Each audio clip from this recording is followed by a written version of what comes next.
গুদামে ধান চাল সরবরাহ করছেন না কৃষক ও মিলাররা, হিমশিম খাচ্ছে খাদ্য অধিদপ্তর। ঝিনাইদহে পাল্লা দিয়ে চলছে সড়কের জায়গা দখল, নির্মাণ হচ্ছে মার্কেট, বাড়িঘর। পদত্যাগ করলেন কানাডার প্রধানমন্ত্রী জাস্টিন ট্রুডো, রাজনীতিতে উত্তাপ কমার প্রত্যাশা।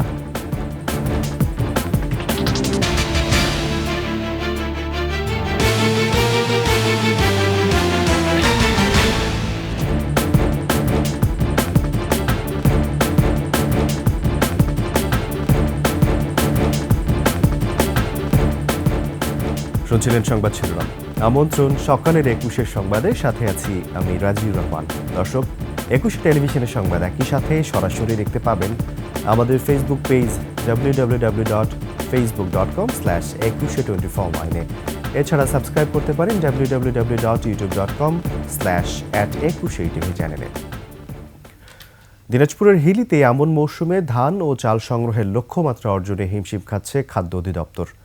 সরকারি দামের চেয়ে খোলা বাজারে ধানের দর বেশি থাকায় গুদামে ধান ও চাল সরবরাহ করছেন না কৃষক ও মিলাররা।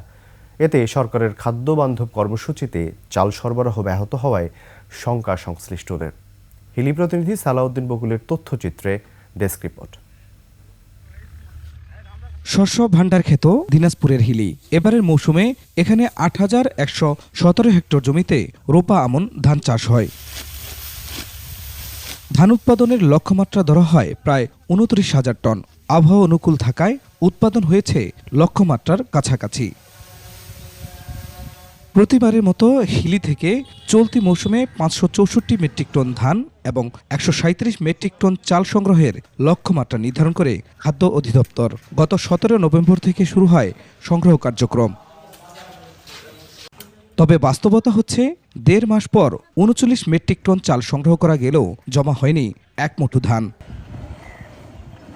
বাজারের চেয়ে সরকার নির্ধারিত দাম কমসহ নানা জটিলতার কারণে গুদামে ধান চাল দিতে অনাগ্রহ কৃষক মিলারদের।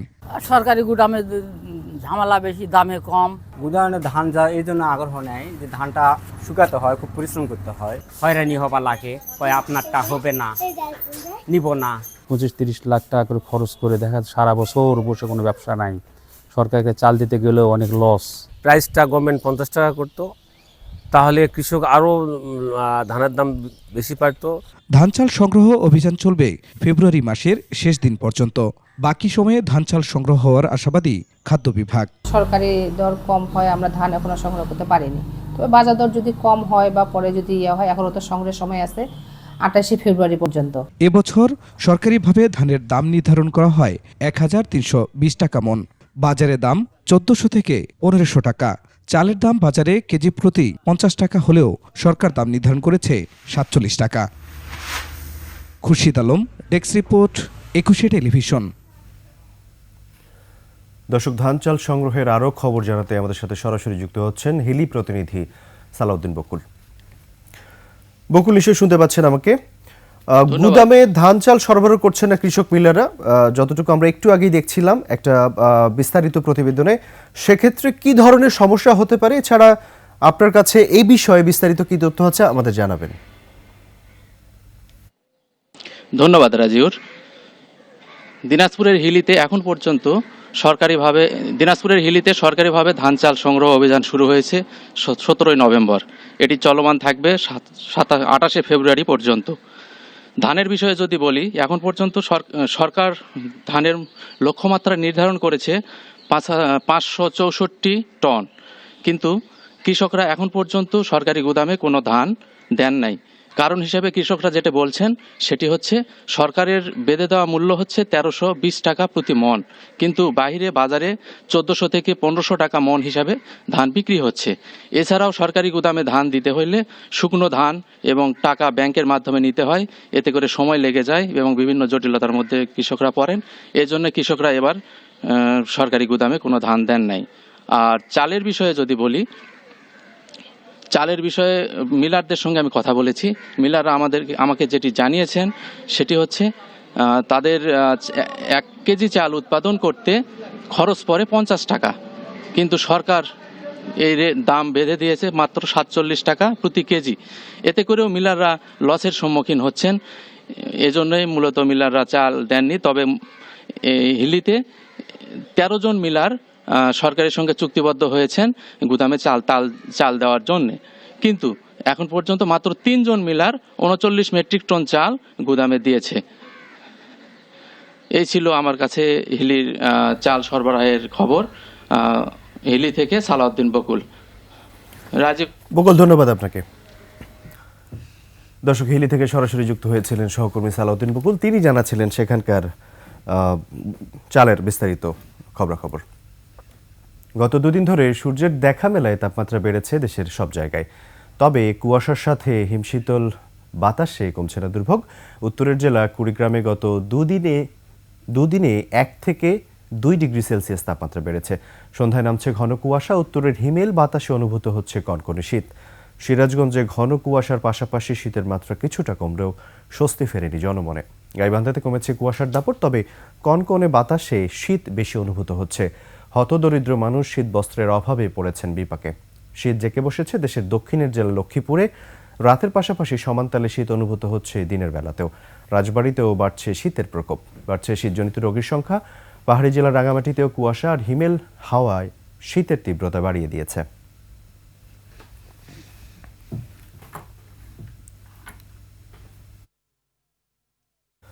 ঝিনাইদহে পাল্লা দিয়ে চলছে সড়কের দুপাশে জায়গা দখল। নির্মাণ করা হচ্ছে মার্কেট, দোকানপাট ও বাড়িঘর।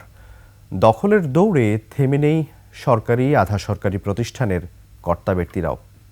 এদিকে এ বিষয়ে কোনো ভ্রুক্ষেপ নেই সংশ্লিষ্ট কর্তৃপক্ষের। ঝিনাইদহ প্রতিনিধি এম রায়হানের তথ্য ছবিতে ডেস্ক রিপোর্ট। ঝিনাইদহে সড়ক মহাসড়কের জায়গা দখল করে গড়ে তোলা হয়েছে 6 শতাধিক অবৈধ স্থাপনা। খোদ ঝিনাইদহ শহরের আরাবপুর সড়কের জায়গা দখল করে মার্কেট নির্মাণ করেছে পৌরসভা। এই মার্কেটের দোকানপাট ভাড়া দেওয়া হয়েছে বিভিন্ন ব্যক্তির কাছে। একইভাবে ক্যাডেট কলেজ এলাকায় সড়কের জায়গা দখল করে গড়ে উঠেছে হোটেল, রেস্তোরাঁ, গ্যারেজ সহ বিভিন্ন ধরনের দোকানপাট। শহরের বাস স্ট্যান্ডের জায়গায় গড়ে তোলা হয়েছে অবৈধ স্থাপনা। মহেশপুরের খালিশপুরে অবৈধভাবে নির্মাণ করা হয়েছে মার্কেট। একইভাবে জেলার 6টি উপজেলার সড়ক মহাসড়ক দখল করে গড়ে তোলা হয়েছে 48টি অবৈধ স্থাপনা। জায়গা দখল করায় সংকুচিত হচ্ছে সড়কের জায়গা, ফলে প্রায় ঘটছে দুর্ঘটনা। এসব অবৈধ স্থাপনা উচ্ছেদের দাবি সাধারণ মানুষের। এদিকে দখলের বিষয়টি স্বীকার করেছেন দখলদাররাও। দোকানগুলো সরকারি জায়গায় থাকে, সবাই মনে করেন যে দোকানপাট দিয়েছে, দিয়ে বেচা কেনা করে। আসি যখন সরকার বলবে আমার জায়গা ছেড়ে দাও, তখন আমরা ছেড়ে দাও। পৌরসভা যদি সমস্যা না হয় তাহলে এই ছোটখাটো দোকানের কি সমস্যা হবে? রাস্তার পাশে যে দখলদারির কারণে, অবৈধ স্থাপনার কারণে মনে করেন যে অনেক সময় অ্যাক্সিডেন্ট হয়। এই দোকানপাট আমাদের এই পাম্পের এই পাশ সব ওইটারে ওই পুড়িয়ে গেছে সব রোডসের জায়গা দখল থেকে মুক্ত হতো। তাই ধরেন 2 লেনের রাস্তা 4 লেন করলে আমাদের যাতায়াত বা দুর্ঘটনা কম হতো। এদিকে সড়কের পাশে অবৈধ স্থাপনা উচ্ছেদে দ্রুত পদক্ষেপ নেওয়ার আশ্বাস দিয়েছে সড়ক বিভাগ। কোন কোন স্পটে বা কতগুলো সড়কের পাশে কতগুলো অবৈধ স্থাপনা আছে এবং মোট যে অবৈধ স্থাপনা সেটা কত একর জমি, সেই লিস্টের কার্যক্রম চলছে। এই লিস্টিংটা শেষ হওয়ার পরে আমরা এই বেদখলকৃত জায়গাটা উচ্ছেদের জন্য পরবর্তী প্রয়োজনীয় কার্যক্রম সম্পন্ন করব। ঝিনাইদহের 6টি উপজেলা সড়কের পাশে 407% জমিতে অবৈধ স্থাপনা রয়েছে 648টি, তবে এর সংখ্যা আরও বেশি বলে জানিয়েছে সড়ক বিভাগ। Masum আলিসা, desk report, 21 television. অবশেষে পদত্যাগ করলেন কানাডার প্রধানমন্ত্রী জাস্টিন ট্রুডো। নিজ বাসভবন রিডো কটেজে এক সংবাদ সম্মেলনে পদত্যাগের ঘোষণা দেন তিনি। পদত্যাগের ঘোষণা দিয়ে ট্রুডো বলেন, কানাডার জনগণ পরবর্তী নির্বাচনে প্রকৃত পছন্দের নেতা খুঁজে বের করার দাবিদার। তিনি বলেন, দীর্ঘ সময় পরিবারের সঙ্গে আলোচনার পদত্যাগের সিদ্ধান্ত নিয়েছেন তিনি। জনগণের উদ্দেশ্যে ট্রুডো বলেন, প্রধানমন্ত্রীর দায়িত্ব নেওয়ার পর থেকে নিজের দেশ ও জনগণের জন্য লড়েছেন তিনি। দেশের মধ্যবিত্ত শ্রেণীকে শক্তিশালী করার চেষ্টা করেছেন। দেশে নতুন সূচনার সময় এসেছে মন্তব্য করে জাস্টিন ট্রুডো বলেন, তার পদত্যাগ দেশের রাজনীতিতে তৈরি হওয়া উত্তাপ কমিয়ে আনবে। নিচ্ছি সংবাদ বিরতি। যখন ফিরছি তখন অন্যান্য সংবাদের সাথে আরও থাকবে। ইতালিয়ান সুপার কাপে ইন্টারকে হারিয়ে শিরোপা জিতল এসি মিলান। খবর আমন্ত্রণ সকালের 21 সংবাদে। জুলাই আগস্টে মানবতাবিরোধী অপরাধ ও গণহত্যার অভিযোগের 10 মামলায় সাবেক প্রধানমন্ত্রী শেখ হাসিনা সহ পলাতক 52 জন, কারাগারে আছেন 28 জন। সাবেক তথ্যমন্ত্রী হাসানুল হক ইনু, সাবেক স্বরাষ্ট্রমন্ত্রী আসাদুজ্জামান খান কামাল সহ 4 জনের বিরুদ্ধে ইন্টারপোলের রেড নোটিশ জারির জন্য আইজিপির কাছে আবেদন করবে আন্তর্জাতিক অপরাধ ট্রাইব্যুনাল। বিস্তারিত শাকের আরজি রিপোর্টে। জুলাই আগস্ট গণহত্যা সহ গত 15 বছরে সাবেক প্রধানমন্ত্রী শেখ হাসিনা ও হেভিওয়েট মন্ত্রী এমপিদের বিরুদ্ধে প্রায় 235টি অভিযোগ জমা পড়েছে আন্তর্জাতিক অপরাধ ট্রাইব্যুনাল ও তদন্ত সংস্থায়। এখন পর্যন্ত 10টি মামলা করেছে প্রসিকিউশন।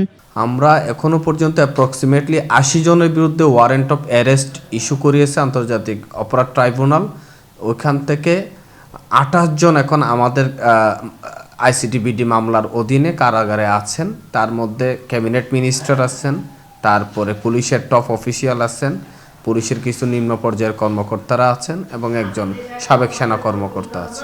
আওয়ামী সরকারের সাবেক আইনমন্ত্রী আনিসুল হক, সালমান এফ রহমান ও তৌফিক ইলাহি চৌধুরী, রাশেদ খান মেনন, হাসানুল হক ইনু সহ 13 মন্ত্রী, এমপি ও সাবেক বিচারপতি কারাগারে আছেন। এছাড়াও সাবেক সেনা কর্মকর্তা জিয়াউল আহসান সহ 8 পুলিশ কর্মকর্তা গ্রেফতার আছেন। শেখ হাসিনার ক্যাবিনেটে মিনিস্টার ছিল এবং অ্যাজ ওয়েল এস আওয়ামী লীগের পলিসি মেকিংয়ে ভাইটাল রোল প্লে করতে এরকম যারা নেতারা সরাসরি গণহত্যায় ইন্ধন দিয়েছে তাদের জন্য ইন্টারপোলের রেড নোটিশ জারি করার জন্য আমরা প্রসেসে আছি। আমরা নামগুলোর মধ্যে হাসান মাহমুদের নাম বলা যায়, যাদেরগুলো আমরা একেবারে রিলায়েবল সোর্স থেকে আমরা জানতে পারছি, যাদেরকে বিভিন্নভাবে বাংলাদেশের ভূখণ্ডের বাইরে ভিজিবল দেখা যাচ্ছে। এরকম সাবেক স্বরাষ্ট্রমন্ত্রী, তারপরে হাসান মাহমুদ, তাদের জন্য পাঠাচ্ছে। 2 জনের জন্য রেডি আছে, আরও কিছু আছে, আমরা তদন্ত স্বার্থে বলতে পারছি না। জুলাই আগস্ট গণহত্যা, বিডিআর হত্যাকাণ্ড, শাপলা চত্বর, ধারাবাহিকভাবে চলা গুম ও হত্যার ঘটনা নিয়ে অভিযোগ জমা পড়েছে। সেসব অভিযোগে শেখ হাসিনা সহ আওয়ামী সরকারের প্রভাবশালী মন্ত্রী, এমপি ও সেনা পুলিশ কর্মকর্তা রয়েছেন। নিরপেক্ষ আন্তর্জাতিক মানসম্পন্ন বিচার করতে চাই। শাকের আরজু, 21 টেলিভিশন, ঢাকা। শেষ করছি সকালের 21 সংবাদ। যাবার আগে সংবাদ শিরোনামগুলো আরও একবার। গুদামে ধান চাল সরবরাহ করছে না কৃষক ও মিলাররা, হিমশিম খাচ্ছে খাদ্য অধিদপ্তর। ঝিনাইদহে পাল্লা দিয়ে চলছে সড়কের জায়গা দখল, নির্মাণ হচ্ছে মার্কেট, বাড়িঘর। এবং পদত্যাগ করলেন কানাডার প্রধানমন্ত্রী জাস্টিন ট্রুডো, রাজনীতিতে উত্তাপ কমার প্রত্যাশা।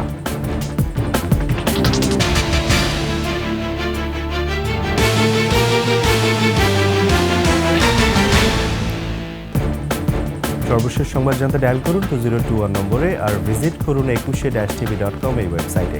এছাড়া ফেসবুকে ভিজিট করতে পারেন www.facebook.com/2124 আর সাবস্ক্রাইব করতে পারেন www.youtube.com/@21tv চ্যানেলে। এতক্ষণ সঙ্গে থাকার জন্য ধন্যবাদ। পরবর্তী সংবাদ সকাল 9টায় দেখার আমন্ত্রণ রইল। 21 সাথে থাকুন।